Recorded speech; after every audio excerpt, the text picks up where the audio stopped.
Hello, my name is Robert Butu Nathaniel Harianja. I'm from Technical Egg Charlie and I would like to present you about steering gear.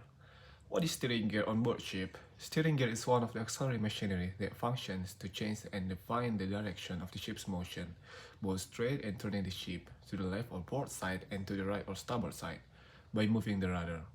The steering operation primary control is given from the helm of any ship, similar to an automobile where the entire control of the vehicle's steerability rests on the steering wheel of the driver. The control force for turning is triggered from the wheel at the helm, which reaches the steering gear system. The steering gear system generates a torsional force at a certain scale, which is then, in turn, is transmitted to the rudder stalk that turns the rudder. As ships continued to grow in size and became faster, modern systems using human evolved were incorporated. Basically, there are two types of commonly used steering gear system present. The first one is hydraulic and the second one is electro-hydraulic type.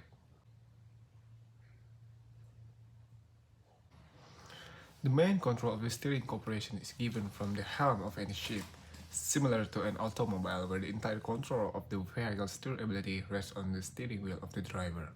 The control force for turning is triggered off from the wheel at the end, which matches the steering gear system. The steering gear system generates a torsional force at a certain scale, which is then, in turn, is transmitted to the rudder stalk that turns the rudder. The intermediate steering system of a modern-day ship can be multivarious, which is a small component having its own unique function. We omit to discuss each and every such component in detail. However, mainly advanced electro-hydraulic systems are predominant in ships nowadays. These hydraulic pumps play a crucial role in generating the required pressure to create motions in the steering gear which can trigger the necessary rotary moments in rudder system. These pumps are basically of two major types. The first one is radial piston type or heel shaft. The second one is axial piston type or swash plate.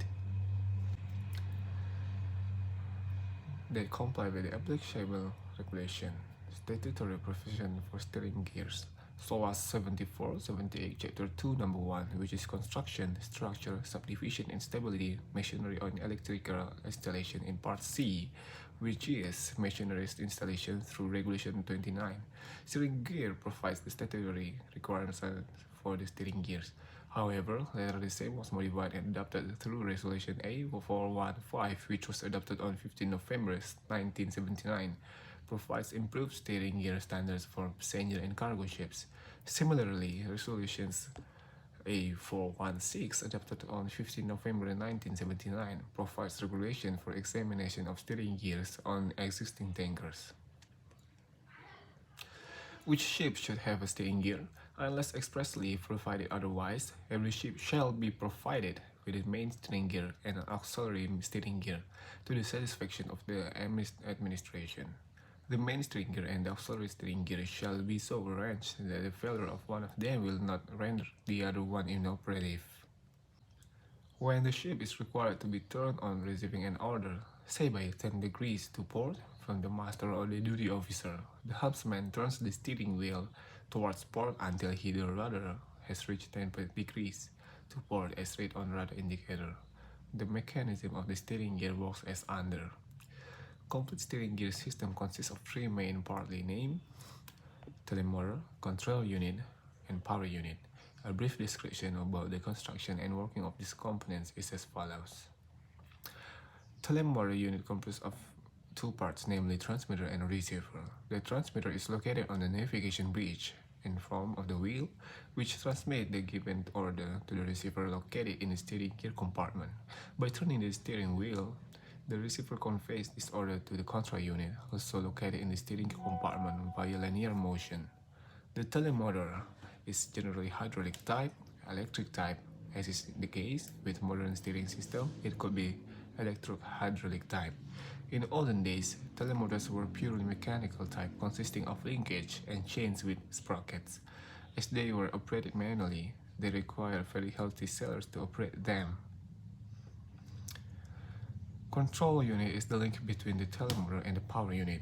I receive signal from the telemotor and operates the power unit until it receives another signal, this time from the rudder through the hunting gear, to stop the operation of power unit.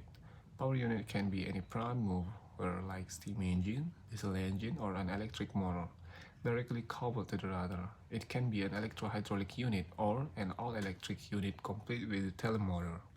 Okay, I think that's all for my presentation today. My name is Robert Butunakana Harianja from Teknika Charlie.